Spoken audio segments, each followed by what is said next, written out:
Esta semana Rusia anunció una reducción de sus operaciones en zona ucraniana. Sin embargo, la periférica ciudad de Kiev fue bombardeada un día después.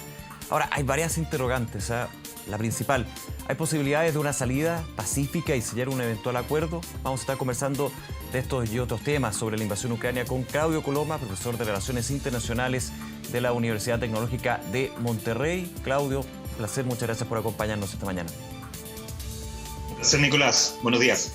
A ver, te hago la pregunta y creo que es una de las más complejas, digamos, en este conflicto que cada día va teniendo novedades, lamentablemente novedades no muy positivas. Siguen las conversaciones entre las distintas delegaciones, siguen los dimes y diretes entre el gobierno ruso y ucraniano.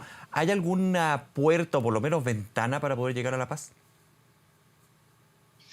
Yo no veo una puerta, una ventana para llegar a un acuerdo de paz que sea abordado al más alto nivel entre Ucrania y Rusia en este momento. Hay avances en las negociaciones, efectivamente, entre las delegaciones que se están juntando en Turquía, pero recordemos que las negociaciones no partieron muy fácilmente porque Ucrania fue a Bielorrusia a negociar de una manera bastante reticente, porque no era un terreno muy neutral para negociar, y eso atrasó bastante el proceso de diálogo. Ahora en Turquía se ofrecen mayores garantías para ambas partes, aun cuando Turquía es un país de la OTAN, pero que le compra armas a Rusia. Claro. Entonces, en ese contexto de neutralidad ha habido un poco más avance, pero veo difícil que los acuerdos a los que estén llegando en este momento al primer nivel, me refiero a Zelensky y a Putin, todavía están en un nivel más bajo.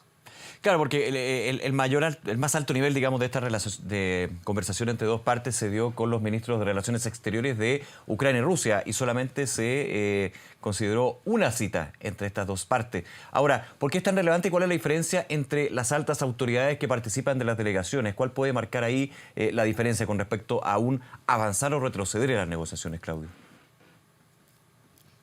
Porque, en primer lugar, el presidente Putin con el presidente Zelensky han venido anunciando cada uno por su lado posibles reuniones como para dar una señal de que este conflicto va a poder tener algún término. Pero mientras no haya acuerdo sobre la posición de Ucrania con respecto a su membresía a la OTAN, y mientras no haya acuerdo con respecto a el desarrollo de armamento nuclear en Ucrania, es decir, la posición neutral militar de Ucrania, naturalmente que no tiene ningún sentido que llegue algún documento ni a Putin ni a Zelensky, porque ese es el punto gordiano de esta crisis.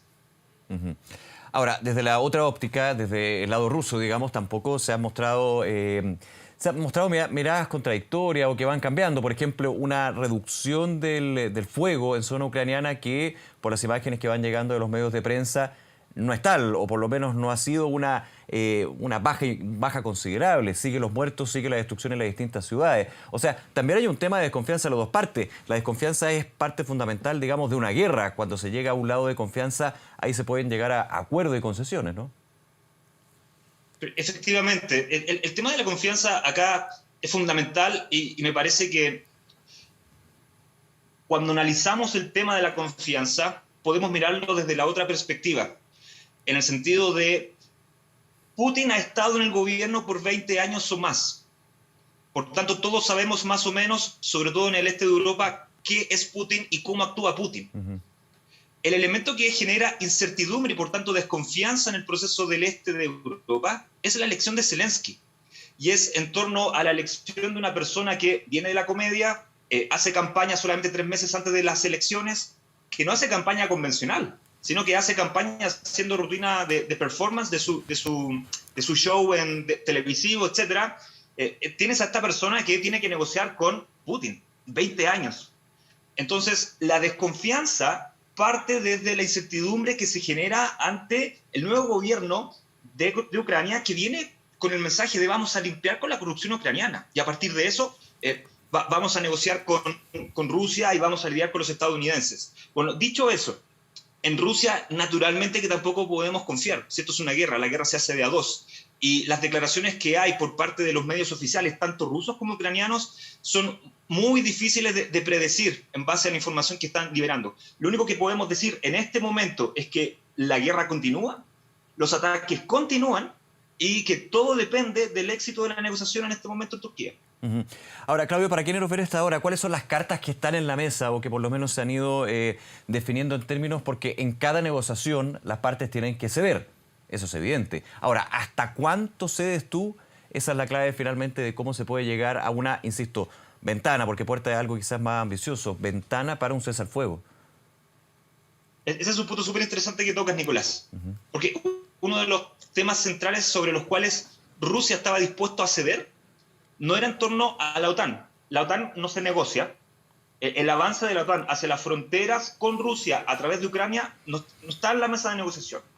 Lo que sí está abriéndose a negociar Rusia, y esto es muy interesante, es la membresía de Ucrania en la Unión Europea, y hoy día están las condiciones para que eso ocurra.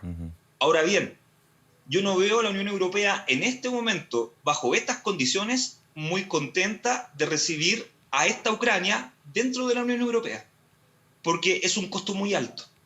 Recordemos que el Brexit ocurre precisamente porque Reino Unido, la población de Reino Unido, manifiesta una votación de rechazo en contra del europeo de segunda categoría, el europeo del este. Esa es la razón, porque son una carga muy alta.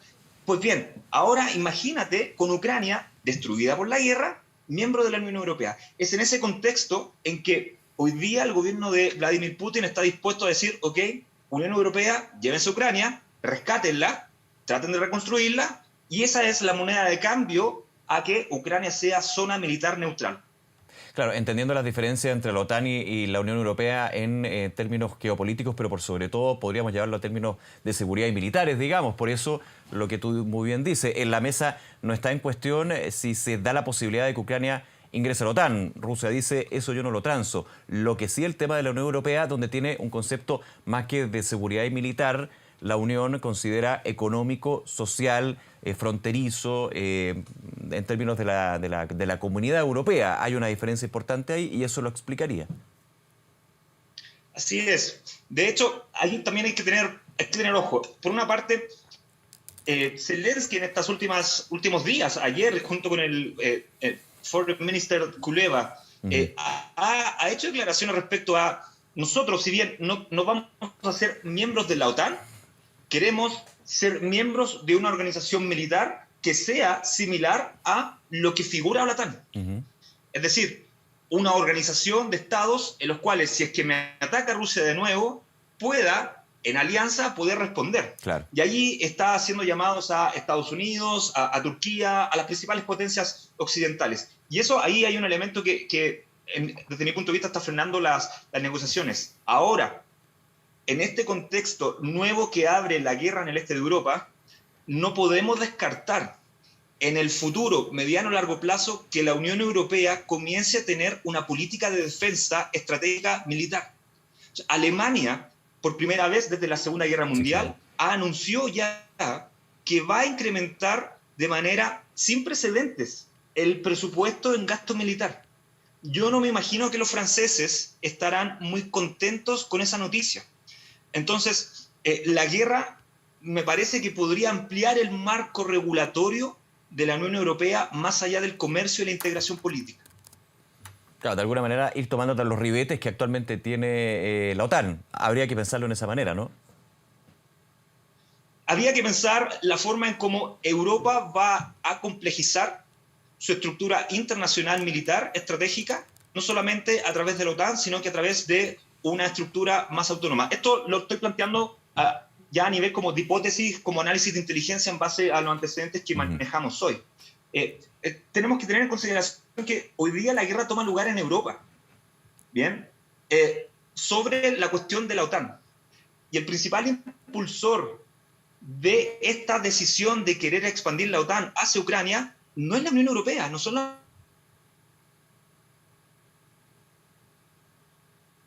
Ahí tuvimos un tema técnico, estamos conversando con Claudio Coloma, profesor de Relaciones Internacionales de la Universidad Tecnológica de Monterrey, con este enfoque, las posibilidades, si es que hay posibilidades finalmente de un fin, quizás bastante más lejano ese concepto, pero de todas maneras pensando en los procesos de las negociaciones, en un eventual acuerdo de paz, que sería lo que todo el mundo busca, por supuesto también las distintas partes. Esto es relevante considerando la gran cantidad de actores que han estado de alguna Sin manera... duda. ahora sí, Claudio, te escucho. Ahora retomamos el ¿Me contacto. escuchas? Perfecto, ¿Me dale. escuchas ahora? Sí, perfecto. Sí, no, te decía que en la relación Europa-Estados Unidos, ahí también tenemos que ver la dimensión política de la relación.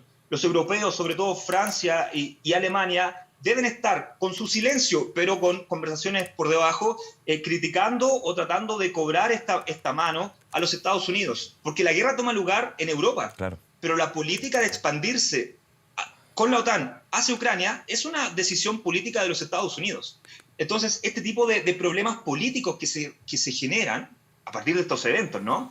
A mí me parece que van a hacer que la fricción o las relaciones entre la Unión Europea o las principales potencias europeas y Estados Unidos vayan a distanciarse un poco. Eso me lleva a pensar que es probable que en el mediano o largo plazo Europa vuelva a una política estratégica un poco más autónoma, más independiente de los Estados Unidos y que busque marcos alternativos o complementarios a la OTAN. Claro, tú mencionas Estados Unidos, Claudio, y aquí hay otros actores, por ejemplo, China. También ha estado apareciendo constantemente en la orbe. Muchos dirían, bueno, pero ¿qué tiene que ver Estados Unidos, China, otros países cuando aquí las partes son Rusia y Ucrania? Tiene mucho que ver porque finalmente se habla del reordenamiento a nivel de la política internacional, un poco en la línea que tú estás comentando. Bueno, esto del reordenamiento de la estructura internacional es un debate de larga data. Sí. Aquí la guerra no agrega nada nuevo. Yo diría que lo que hace es reafirmar el carácter multipolar del sistema internacional. Eso por un lado. Ahora bien, volviendo a China, China, primero que todo, es importante en este conflicto debido a la profundidad estratégica de Rusia. Rusia es un país bicontinental, con salida hacia Europa y con salida hacia el Pacífico. Y los Estados Unidos están presentes militarmente en el este de Europa y en el Pacífico. Por tanto, cualquier error de cálculo ruso que vaya más allá de la frontera ucraniana y que toque a un país de la OTAN puede desencadenar una guerra entre la OTAN y la Unión y Rusia. Y Rusia no solamente está en Europa, está en Asia-Pacífico y ahí tenemos a China, y no solamente a China, tenemos a las Coreas, Claro. tenemos a Japón, ahí tenemos la zona realmente caliente del planeta. Entonces China entra en el juego estratégico debido a la profundidad territorial geográfica de Rusia. En ese sentido, yo quiero ser muy digamos, políticamente incorrecto a lo que se suele decir en la prensa. Aquí no está en juego la cuestión de Taiwán. La relación Rusia-Ucrania no es equivalente a la relación China-Taiwán, porque para prácticamente todo el mundo, incluido Chile, y Chile es pionero en eso, reconoce a Taiwán como territorio chino. Taiwán para China no está en disputa. Por tanto, lo que tenemos que entender es cómo un error de cálculo ruso puede involucrar en el mediano o largo plazo a China y a otras potencias en una guerra declarada ya abierta.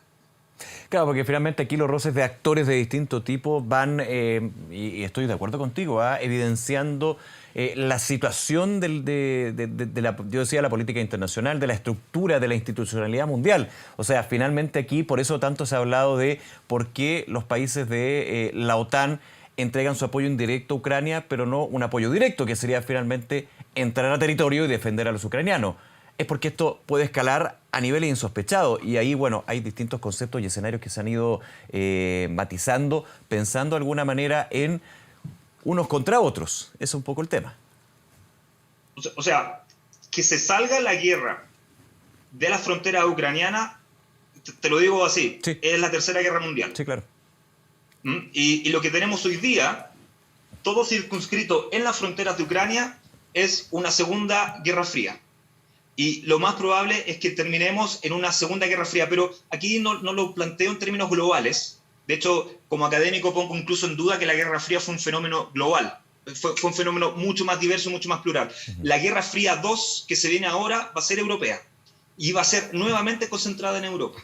Y eso va a depender de que todo se mantenga restringido en esta zona territorial. Desde ese punto de vista, Rusia lo que está diciendo es: la cuestión de Ucrania en la OTAN es existencial para mí. Es decir, las potencias globales lo que buscan como primer objetivo es sobrevivir, no conquistar, sobrevivir de la agresión de otras potencias mundiales. Y en este sentido, la agresión percibida por Rusia es la expansión de la OTAN hacia Ucrania. Porque debemos recordar que Rusia hace pocos años tomó Crimea. Una Ucrania, miembro de la OTAN, es perfectamente capaz de retomar Crimea. Y eso es guerra. Claro. Claudio, para ir finalizando, tú mencionabas este concepto de Segunda Guerra Fría. ¿Qué efectos puede tener para los distintos países? Pensando, por ejemplo, en Estados Unidos, que ya vivió una. Bueno, para Estados Unidos esto me parece que es un costo alto. Estados Unidos tuvo ahí un error de cálculo al momento de pujar por persuadir a un Zelensky inexperto en política. Es que esto es importante que se entienda. Zelensky es una persona que no está preparada para gobernar un país porque no tiene una experiencia es un outsider.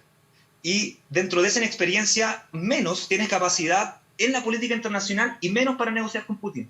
Y es en ese contexto en que Washington comienza a persuadir a Zelensky y a su diplomacia para reconsiderar esta política de Ucrania. Y ahí me parece que Biden está sacando las cuentas y está dándose cuenta que la política tal vez se le pasó un poco de las manos porque piensa que alguien tiene que abastecer de energía a Europa. Y los procesos de recambio de abastecimiento energético duran a lo menos 4 años. Claro. ¿Quién se va a hacer cargo entre medio? Y esos son los costos políticos, a lo menos, que Biden, no solamente a nivel interno, sino que internacional, va a empezar a pagar con sus propios aliados. Los costos son altos para Biden. Claudio Coloma, profesor de Relaciones Internacionales de la Universidad Tecnológica de Monterrey. Muchísimas gracias, Claudio, por acompañarnos esta mañana. Que tengas un buen domingo. Gracias. Chao. Un abrazo, chao, gracias.